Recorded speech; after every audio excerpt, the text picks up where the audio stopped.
Hello my dear students, आज हम सीखेंगे फैक्टर क्या होते हैं। फैक्टर वो नंबर होते हैं जो किसी भी गिवन नंबर को पूरी तरीके से डिवाइड कर देते हैं, एग्जैक्टली डिवाइड करते हैं। जैसे कि 42 को 6 डिवाइड कर रहा है तो आंसर 7 आ रहा है। 42 को 7 डिवाइड करते हैं तो आता है आंसर 6, रिमाइंडर इज 0। एग्जैक्टली मतलब रिमाइंडर 0। या फिर कोई भी दो नंबर के मल्टीप्लाई करने पे जो प्रोडक्ट आता है, तो इस प्रोडक्ट के ये दो नंबर जिन्हें मल्टीप्लाई किया गया वो कहलाते हैं फैक्टर्स।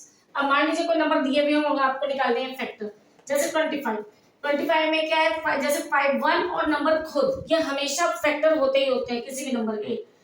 वो नंबर यानी 125 मल्टीप्लाई करोगे तो 25 ही आएगा। 25 बन जाए 25, 5 5 जा भी 25 होता है। तो फैक्टर कौन कौन से हो गए? 1 5 5 1 5 एंड 25, ये तीन इसके फैक्टर हो गए। 24 के निकालने के लिए 24 और 1 तो होंगे ही फैक्टर। इसके अलावा 2 से डिवाइड करेंगे यानी कि 12 2 जा 24 होता है। इसके अलावा 3 की टेबल में भी आता है, 3 8 जा 24, 4 6 जा 24, यानी 1 2 3 4 6 8 12 24, ये सब के सब इसके फैक्टर हो गए। अब कोई बड़ा नंबर दे रखा हो, जैसे 128 है, कोई बड़ा नंबर हो या इससे भी कोई बड़ा नंबर हो, तो सबसे पहले तो ये दो तो है ही है फैक्टर। आप 2 से डिवाइड करके देखिए तो यहाँ पर 64 आ रहा है, यानी 2 और 64 भी इसके फैक्टर हो गए। अगर हम 3 से डिवाइड करके देखते हैं तो हमें ये भी देखना पड़ेगा, मान लो हमें नहीं एग्जैक्टली पता है, हम डिवाइड करके भी दे सकते हैं। जैसे 3 4 जा क्या होता है 12, माइनस करने पे 8 होगा तो 3 2 जा 6 और रिमाइंडर 2 बच रहा है।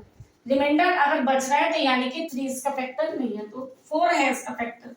4 से अगर आप डिवाइड करते हैं तो 32 आ जाता है। इसी तरह 5 से नहीं होगा, 6 से भी नहीं होगा, 7 से भी नहीं होगा। आप इसी तरह डिवाइड कर करके चेक भी कर सकते हो, और 8 को जब करेंगे तो 16 हो जाएगा।